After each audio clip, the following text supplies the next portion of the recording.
समझ में नहीं आता है कि आसिम मुनीर में ऐसी क्या कला है, आसिम मुनीर ने ऐसा क्या पकड़ा हुआ है, आसिम मुनीर ऐसा क्या भेज रहा है, क्या दे रहा है, क्या सप्लाई कर रहा है अमेरिका के अंदर कि अमेरिका आसिम मुनीर का इतना मुरीद है साहब। डोनाल्ड ट्रंप आसिम मुनीर को लंच के लिए बुलाते हैं। डोनाल्ड ट्रंप आसिम मुनीर को, यानी कोई भी अमेरिकी राष्ट्रपति पाकिस्तान के किसी सेना प्रमुख को अपने साथ में बुला करके बैठा करके लंच करवाए, पहली बार ऐसा हुआ। और वो डोनाल्ड ट्रंप को लेकर के तो ये भी कहा जाता है भाई बड़बोले आदमी है, उनका कोई भरोसा नहीं। लेकिन जाहिर सी बात है, उन्होंने अगर बुलाया था तो यानी अमेरिकी सिस्टम जिस तरीके से काम कर रहा है उसको समझ गया। और जेडी वेंस ने यहां जो कुछ कहा वो तो अपने आप में बहुत सारे सवाल खड़े कर देता है। लेकिन इस बीच में कहीं ना कहीं आप मिस कर रहे होंगे नरेंद्र मोदी साहब को। अमेरिका और ईरान के बीच में डील होने जा रही है और अब डील को लेकर के, फाइनल डील को लेकर के स्विट्जरलैंड की राजधानी जनेवा के अंदर अमेरिका की तरफ से JD Vance, Jared Kushner, Steve Witkoff ये पहुंच गए हैं। पाकिस्तान की तरफ से पाकिस्तान के प्रधानमंत्री शहबाज शरीफ वो पहुंच गए हैं, आसिम मुनीर पहुंच गए हैं। डील हो रही है और ईरान की तरफ से मोहम्मद गालिबाफ और विदेश मंत्री अब्बास अराक्ची वो पहुंच गए। और राजनीति के अंदर, डिप्लोमेसी के अंदर जब मिलन होता है, जब आपस में दो नेता मिलते हैं तो उनके बीच की जो बॉन्डिंग होती है उसको लेकर के गोदी मीडिया किस तरीके से आपको दिखाता है। मुझे लगता है कि 10-12 साल में यहाँ के लोग गोदी मीडिया से सुन करके पक गए हो। तो मैं वो कोई कहानी आपको बताने वाला नहीं हूं। लेकिन एक सवाल है बहुत बड़ा, और सवाल यह है कि क्या नरेंद्र मोदी वाकई अंतरराष्ट्रीय स्तर पर चूक गए? ये बहुत बड़ा सवाल है। और सवाल इस बात का भी है कि जिस तरीके से ये डील होने जा रही है, जिस तरीके से इस डील को लेकर के पाकिस्तान की जो मध्यस्थता दिखाई दे रही है और जेडी वेंस जैसे आसिम मुनीर की खुल करके प्रशंसा कर रहे हैं। जेडी वेंस ने यह तक कह दिया कि भाई मेरी जिंदगी के अंदर दो लोग बहुत महत्वपूर्ण हैं और उसमें एक इंडियन है, एक पाकिस्तानी है। और इंडियन के तौर पर उन्होंने कहा कि इंडियन मेरी पत्नी है और पाकिस्तानी ये आसिम मुनीर। अमेरिका और ईरान की जंग को खत्म करने के लिए यूएस वाइस प्रेसिडेंट ये जो जेडी वेंस का बयान था ना, इसके फौरन बाद अगर आप भारत का गोदी मीडिया चेक करें तो चीख चीख कर पागल हो गए थे कि हमारे किसी नेता का नाम नहीं लिया, इंडियन का जरूर लिया और वो भी अपनी बीवी का, और दूसरी तरफ किसका नाम लिया? आसिम मुनीर का। और ये भी कहा कि पिछले 3 महीनों में सबसे ज्यादा बात मेरी आसिम मुनीर से ही होती रही।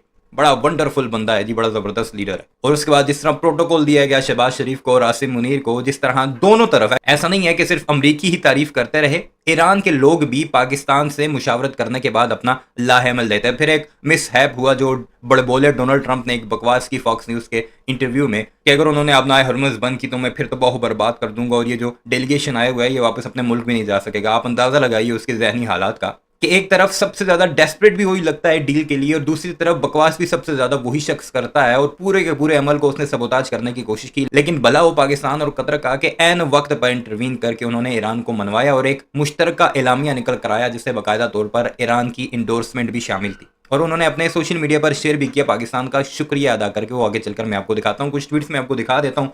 फिर भारतीयों का इस सारे मामले पर मोदी को रगड़ना भी दिखाऊंगा कि मोदी जो कह रहा था या एस जयशंकर कह रहा था कि दलाल नहीं है, इस सारी तस्वीर या इन सारी विजुअल्स ने भारतीयों पर क्या असर डाला वो भी देखते हैं। सबसे पहले ये मुलाहिजा कीजिए, ये सहाफ़ी है Arshia Sibal.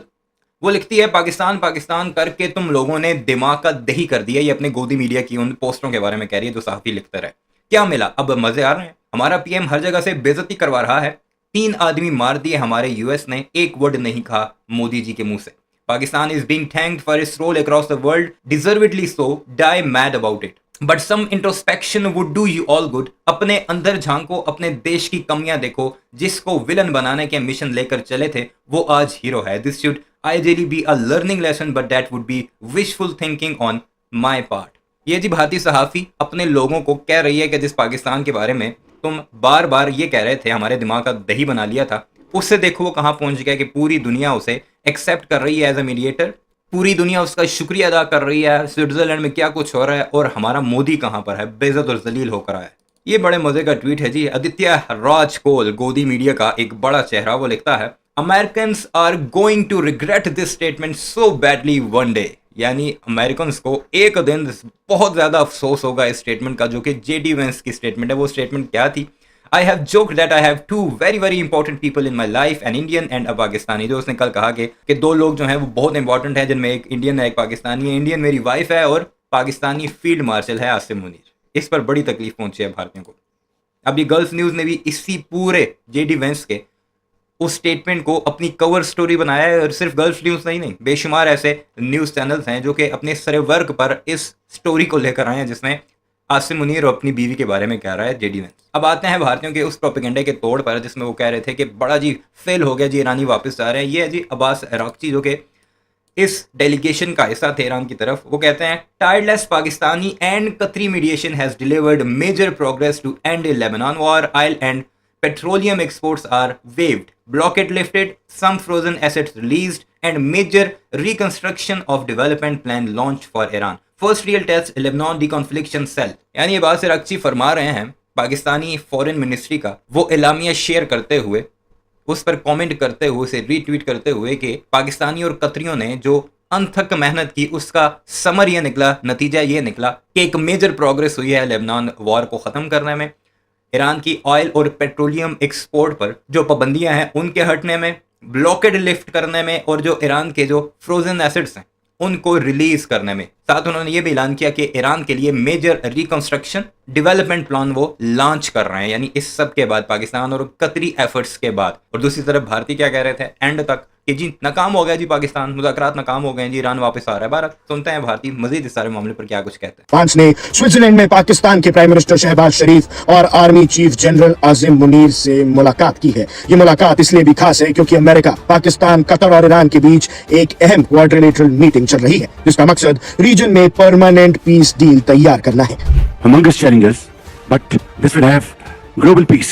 And I must, at this point in time, with the fullest sincerity at my domain, thank President Donald Trump for his visionary and very dynamic leadership. Reports के मुताबिक इन बातचीत का सबसे बड़ा एजेंडा अमेरिका और ईरान के बीच चल रहे संघर्ष को रोकना है। पाकिस्तान इस पूरे मामले में एक मीडिएटर की भूमिका निभा रहा है और वॉशिंगटन और तेहरान के बीच कम्युनिकेशन बनाए रखने की कोशिश उसने पिछले 3 महीनों से की है। यह भी बताया जा रहा है कि पाकिस्तान की मीडिएशन से पहले जो टेम्पररी सीज फायर पर सहमति बनी थी उसके बाद लेकिन अब लेबनान पे जो हमले हो रहे हैं और स्ट्रेट ऑफ होर्मुज को फिर से एक बार बंद कर दिया ईरान ने, इसी वजह से मोस्ट इंपॉर्टेंटली आज की जो न्यूज़ है वो भी मैं आपको बताता चलूं कि इजराइल ने लेबनान का जो जुनूबी हिस्सा है उसे खाली करने का ऐलान कर दिया है इस सारी कल रात की मीडिएशन के बाद। वो जो पहले कह रहा था कि लेबनान को किसी भी सूरत खाली नहीं करूंगा, उसकी फौजी प्रेजेंस वहां रहेगी, आज उसने ऐलान कर दिया है कि वो वहां से निकल जाएगा। ये बहुत बड़ी डेवलपमेंट है क्योंकि इस वक्त सबसे बड़ा जो पेच फंसा हुआ है वो लेबनान का वो हिस्सा है जहां पर इजरायली इस वक्त बैठे हुए हैं और वहां पर हमले कर रहे हैं। ये डील और भी ज्यादा पेचीदा हो गई थी। सरकार, अमेरिका, ईरान और पाकिस्तान, ये तीनों के नेता फिलहाल स्विट्जरलैंड में इनकी मुलाकात हो रही है। जी हाँ, जेडी वेंस उपराष्ट्रपति अमेरिका के वो जा रहे हैं, इसके अलावा जो वार्ताकार हैं गालिबाफ ईरान से वो जा रहे हैं, पाकिस्तान के सेना अध्यक्ष और प्रधानमंत्री दोनों की खबर मिल रही है कि वो निकल चुके हैं और या पहुंच गए हैं स्विट्जरलैंड।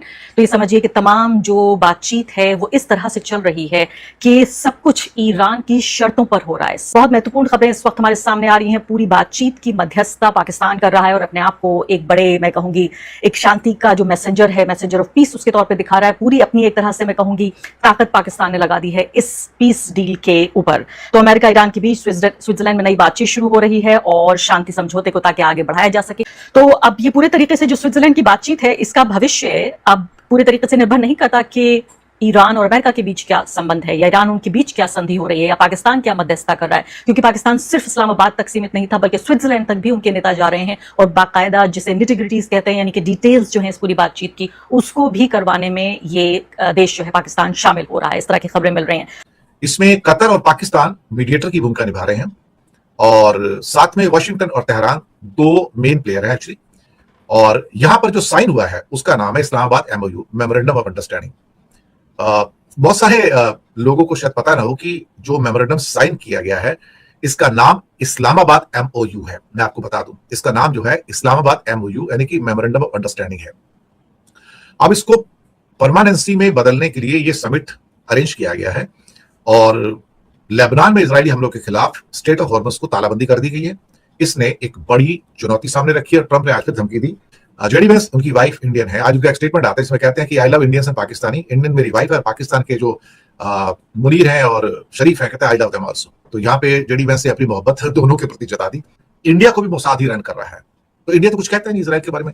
नहीं, इंडिया से पूछो क्या है, हम चाहते हैं शांति से बातचीत हो, शांति से सुलझ जाए। तो इंडिया के पास बोलने लायक यहाँ पर कुछ भी नहीं है। और लेबनान के ऊपर हमले को लेकर तुम मासूमों को मार रहे हो, कुछ नहीं बोलता है इंडिया। नहीं, वो हमारा मुद्दा नहीं है, उनको अपना बातचीत करके निपटाने दो। जब तक अपने घर में आग ना लगे ना तो कुछ फर्क नहीं पड़ता। और ये आसिम मुनीर ऐसे शख्स हैं जिनकी वजह से आज हम सब यहां पर खड़े हैं। बेहद शानदार डिप्लोमेट है, ये कहा वो कहा, दुनिया भर की बातें कही है। I will say that since Field Marshal Munir welcomed us with the Prime Minister in Islamabad. I have joked that I have two very, very important people in my life, an Indian and a Pakistani. The Indian is my wife, and the Pakistani is Field Marshal Munir. And I've probably talked to Field Marshal Munir more than I've talked to anybody else over the last 3 months. Would not be here without his statesmanship. He is a military leader, but I think he's shown himself to be a great diplomat. And of course, who's an amazing friend of the United States of America, but has been also an important part of getting us to this point. I think it's important for the American people, but people all over the world. Never before, outside of Islamabad and here, so outside the last few months, never before has the Iranian and American leadership met at such a high level. आप सोचिए कि अगर नरेंद्र मोदी और विदेश मंत्री S Jaishankar और S Doval साहब अगर इस वक्त में होते तो क्या तस्वीरें निकल करके सामने आती और किस तरीके से यहां पर मीडिया उसका गुणगान कर रही होती। सबसे पहले जरा ये तस्वीर देखिए आप, ये तस्वीर देखिए शहबाज शरीफ और उनके साथ में आसिम मुनीर हैं और दोनों मिलते हुए दिखाई दे रहे हैं जेडी वेंस से, स्टीव विटकॉफ से और ट्रंप के दामाद जरेड कुशनर से। और शहबाज शरीफ खुद इंट्रोड्यूस कराते हैं और जिस तरीके से जिस गर्मजोशी के साथ में आसिम मुनीर से मिलते हुए दिखाई दे रहे हैं जेडी वेंस, उतनी गर्मजोशी के साथ में तो शहबाज शरीफ से भी नहीं मिले। And I think here we are going to have wonderful discussions which will lead to hopefully very productive results in times to come. I'd like to thank Vice President Jerry Vance for his very able leadership, leading United States team, and my very dear brother, Prime Minister of Qatar. He's like a very real and dear brother.